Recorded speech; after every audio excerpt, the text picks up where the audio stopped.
नमस्कार, जय Hind, good evening दोस्तों। आइए मिलते हैं इस कड़ी में। हम लोगों के सामने है झारखंड के बोकारो सिटी की रहने वाली सुरभि। इनके बारे में मैं कुछ बता पाऊं इससे पहले मैं आपको ये बताना चाहता हूं कि आज ये जो हम लोगों की प्रोग्राम है, जो जो इनका मैंने समय लिया है, वह इस पॉइंट के ऊपर है कि एयर फोर्स के अंदर बहुत सारे ऐसे स्टूडेंट जहां पे अपना कैरियर सेट करते थे, एक छोटी उम्र में जॉब पाते थे, लेकिन बहुत सारे समाज के मीडिया कर्मी, बहुत तरह के लोग, अलग अलग तरह के स्टूडेंट जो उनको मिसगाइड कर दिए, जिसकी वजह से वो एयरफोर्स में जाने से डरने लगे। उस भ्रम को तोड़ने के लिए, उस भ्रम के ऊपर अपने आप को जागरूक करने के लिए मैंने सुरभि को बुलाया है और सुरभि अपने बारे में थोड़ा सा खुद बताएंगी। और सबसे पहले सुरभि, करतार कोचिंग की तरफ से आपका कॉन्ग्रेचुलेसन कि आपने एयरफोर्स रिटेन 2024 1 का एग्जाम क्लियर किया है। और अपने बारे में थोड़ा सा मेरे दर्शकों को, मेरे छोटे ब्रदर को बताएंगे कि आप कहां से हैं, कैसे हैं और एयरफोर्स को आपने क्यों चुना। मेरा नाम सुरभि है। मैं बोकारो सिटी से आई हुई हूँ और मैंने एयरफोर्स 2024 का रिटर्न क्लियर किया हुआ है और मैं फेज 2 के लिए करतार कोचिंग सेंटर में आई हुई हूँ। एयरफोर्स डिफेंस में जाने का मेरा बचपन से सपना था और अग्निवीर योजना के तहत इसमें लड़कियों को भी मौका दिया गया, तो मुझे लगा कि ये सही मौका है अपने आप को डिफेंस में लाने का।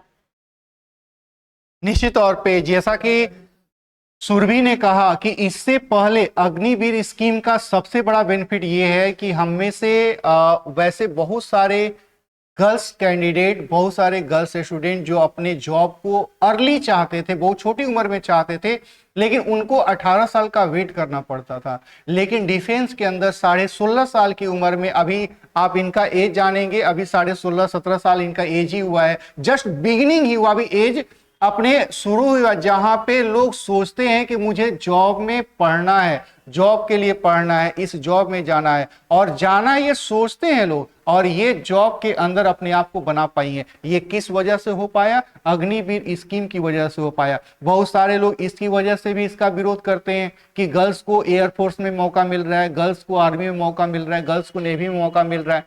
कुछ लोग इसकी वजह से भी परेशान है, कुछ लोग इसकी वजह से परेशान है कि जहां पे एयरफोर्स पे पहले क्या था कि 1500 वैकेंसी आई तो 1500 लोगों का जॉब 15-16 साल होता था, वो भी 60 साल की उम्र तक नहीं होता था, वीआरएस मिल जाता था।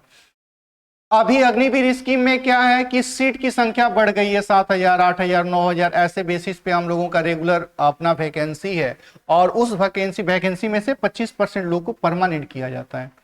तो बहुत सारे सुरभि, बहुत सारे लोग इस बात से डरे हुए हैं कि 25% को ही परमानेंट किया जाएगा और बाकी 75% को बाहर कर दिया जाएगा, तो मैं तो बाहर हो जाऊंगा। क्या उनका यह सोचना सही है? डरने की कोई बात नहीं है। वहां पे 25% का रिजर्वेशन दिया जा रहा है। अगर वो कोई ना कोई तो 25% जो पास कर रहे हैं वो कोई ना कोई व्यक्ति ही होंगे, तो हम ही क्यों नहीं कर सकते 25% में? यानी खुद पे कॉन्फिडेंस रखना चाहिए कि यार मैं ही 25% में हूं। निश्चित तौर पे कि जैसा अभी कुछ स्टूडेंट मेरे को बता रहे थे, सुरभि भी मेरे को बता रही थी कि सर आप मेरे कॉन्फिडेंस को इस तरीके से जज करिए कि जहां पे 4 लाख लोग रिटेन फॉर्म भरता है और उसमें से 20,000 22,000 लोग रिटेन में सेलेक्ट होता है और उस 20-22 हजार में से 8,000 7,000 लोग अपने जॉब में अंदर जाता है और फिर उसमें से 25% जाता है। तो जब 5 लाख को बीट करके मैं 20,000 में आ गया, 20,000 को बीट करके मैं 7,000 8,000 में आ गया, तो फिर 7,000 8,000 को बीट करके मैं 1,500 2,000 में क्यों नहीं आ सकता? ऐसा ही कह रहे थे सुरभि आप? Yes sir. बिल्कुल ऐसा ही सुरभि कह रहे थे कि हम क्यों नहीं, क्योंकि ये कॉन्फिडेंस खुद के ऊपर होना चाहिए। क्यों, आपको क्या लगता है सुरभि की कॉन्फिडेंस हम लोगों का अपना खुद का होना चाहिए या फिर सिस्टम का कॉन्फिडेंस या उसके रूल के अनुसार काम करना चाहिए? नहीं सर, खुद का कॉन्फिडेंस होना चाहिए। निश्चित तौर पे तो खुद के ऊपर कॉन्फिडेंस होना चाहिए। तो सुरभि आप एक बात और बताएं कि हम लोगों का जहां मध्यवर्गीय परिवार है और उसमें बहुत सारे स्टूडेंट जो कि मिसगाइड हो गए, वो अलग अलग जॉब के लिए, सरकारी जॉब के लिए प्रेफर करते हैं, अलग अलग जॉब के लिए डिसीजन लेने लगे और उसमें से आप अभी 17 साल की हुई हैं और आपको एयरफोर्स में जॉब मिला है। आप एयरफोर्स के पार्ट बन गए हैं, तो आपको कितनी खुशी महसूस हो रही है, आपके पेरेंट्स कितने खुश होंगे कि मेरी अभी 17 साल की बच्ची है और वह खुद अपने पैरों पे खड़ी है। इसको किस रूप में आप देखती हैं अपने पेरेंट्स को, कि आपके पेरेंट्स क्या इससे खुश हैं, कितने खुश हैं कि आप स्वतंत्र अपने लिए स्वावलंबी बनी हैं? सर मैं खुश हूँ और मेरे पेरेंट्स भी बहुत खुश हैं। और एयरफोर्स इस एज में जॉब पाना, एक अपने पे सेल्फ डिपेंडेंट होना बहुत बड़ी बात होती है। जहाँ पे लड़की लोग को लाइबिलिटी माना जाता है, तो हम अपने सोसाइटी को, अपने कल्चर को दिखाना चाहते हैं कि हम भी किसी पे लाइबिलिटी नहीं है, हम भी एसेट हो सकते हैं।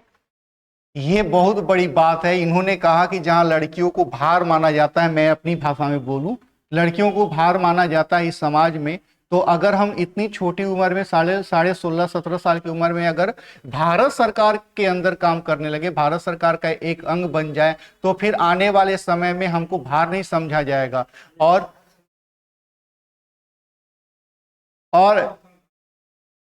और निश्चित तौर पे जो बहुत सारे लोग हैं जो सोचते हैं कि महिलाएं इस समाज का भार है, उनके लिए ये एक उदाहरण भी है कि भाई आप ऐसा नहीं सोचो, हम लोग भी कुछ काम कर सकते हैं, हम लोग भी बहुत सारे काम कर सकते हैं, क्योंकि महिलाएं बहुत सारे फील्ड में आगे आई हैं। लेकिन डिफेंस के इस सेक्शन में अग्निवीर स्कीम के बाद हम लोगों को मौका मिला है, तो अग्निवीर स्कीम महिलाओं के लिए भी काफी अच्छा है, उस गर्ल्स के लिए अच्छा है जो छोटी उम्र में अपने पेरेंट्स को, चूंकि बहुत सारे ऐसे पेरेंट्स हैं, मैं कहना नहीं चाहूंगा, ये मुझे अफसोस होता है इस बात को लेके, लेकिन बहुत सारे ऐसे भी पेरेंट्स हैं जो समाज के दबाव में बच्चियों को पढ़ने नहीं देते हैं, बच्चियों को आगे नहीं बढ़ने देते हैं।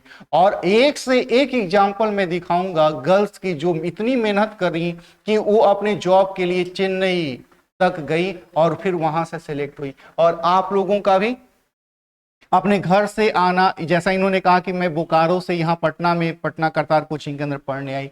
तो एक चीज और बताइए सुरभि मेरे को कि आप जब बोकारो से, चूंकि बहुत दूर दूर से बहुत उम्मीद के साथ स्टूडेंट करतार को प्रेफर करते हैं, तो आप बताइए सुरभि कि आप जब बोकारो में थी और आपको पता चला होगा कि यार करतार कोचिंग भी है जहां से कुछ मिल सकता है मेरे लिए, अपने डिफेंस के अंदर मुझे प्रॉफिट हो सकती है, क्या ये सब आप सोची थी? और सोची थी तो जब करतार के अंदर आप पढ़ रही हैं, आगे बढ़ रही हैं, अपने एयरफोर्स के लिए तैयारी की और आपका सिलेक्शन हो गया, तो इसको किस रूप में आप देखती हैं? कितना करतार आपका मदद कर पाया?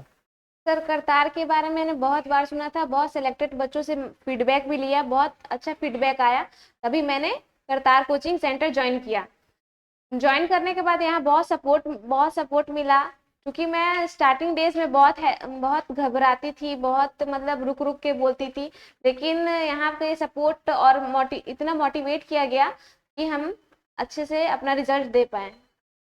निश्चित तौर पे सुरभि, आपने जितनी मेहनत की और इसके लिए धन्यवाद कि आप करतार के बारे में ऐसा सोचती हैं। और मैं आप लोगों का जब ये ओपिनियन आता है तो करतार कोचिंग की पूरी टीम और पूरी मेहनत करने पे लग जाती है कि हमारे स्टूडेंट 100% अपनी सफलता, अपनी उम्मीदों पे आगे बढ़ पाए, अपने सपनों को साकार कर पाए। सुरभि, मैं एक बात और अंतिम में आपसे जानना चाहूंगा कि जो स्टूडेंट या जो गर्ल्स स्टूडेंट या बॉयज स्टूडेंट जो एयरफोर्स और डिफेंस को लेके भ्रमित हैं, क्या रियल में उनको भ्रमित होना चाहिए या अपनी कैरियर को एयरफोर्स डिफेंस के अंदर, डिफेंस का नेवी पार्ट हो गया, एयरफोर्स हो गया, उसमें अपने कैरियर को चुनना चाहिए, अपने कैरियर को उसमें आजमाना चाहिए? सर जरूर जाना चाहिए। अगर आपका सपना है तो आपको उसको पूरा करना चाहिए। अगर आपने वो सपना देखा है तो उतना आप में हिम्मत होना चाहिए कि आप उसको अचीव कर सके। और डिफेंस में और अग्निवीर में आने का बहुत बच्चों का ऐसा था कि 4 साल का है तो वो अपना क्विट कर दिए अपने सपने को, लेकिन ऐसा नहीं है। अगर आपका सपना है डिफेंस में जाने का तो वो जिंदगी भर का हो या 4 साल का हो चाहे एक दिन का, वो आपका सपना पूरा करना आपका रिस्पॉन्सिबिलिटी है। ये बहुत बड़ी बात कही आपने सुरभि की, चाहे जॉब कितना भी दिन का हो, बात है कि मेरी सपना थी कि मैं एयरफोर्स में जाऊं, मेरे ड्रीम था, तो उस ड्रीम को पूरा करने के लिए मैं जाता हूं, चाहे मुझे एक दिन का मौका मिले या 1 साल का या 4 साल का या 60 साल का।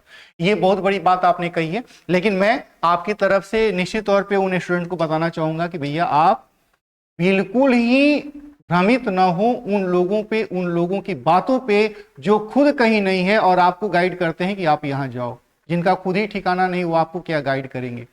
और निश्चित तौर पे इनका जो ओपिनियन था एयरफोर्स को और डिफेंस को लेके, गर्ल्स कैंडिडेट को लेके, अग्निवीर स्कीम को लेके, मुझे उम्मीद है कि आप उससे काफी प्रॉफिट लिए होंगे, काफी आप उसे पॉजिटिव सोच पाए होंगे। और अब मैं चाहता हूं करतार कोचिंग की तरफ से सुरभि आपको सबसे पहले आपके फ्यूचर के लिए बेस्ट ऑफ लक। और निश्चित तौर पे हम लोग अपने अगली कड़ी में अगले अपने व्यूअर के साथ, अपने वैसे लोगों के साथ जो अपनी एयरफोर्स के अंदर जॉब बनाना चाहते हैं या जॉब पा लिए हैं, उनको मैं लेके आऊंगा और आपको मैं दिखाऊंगा कि उनकी सोच एयरफोर्स के प्रति क्या है और आप उसको किस रूप में सोचते हैं। तो आज इस पॉइंट में, इस टॉपिक में, इस सेशन में इतना ही। मेरी तरफ से जय हिंद।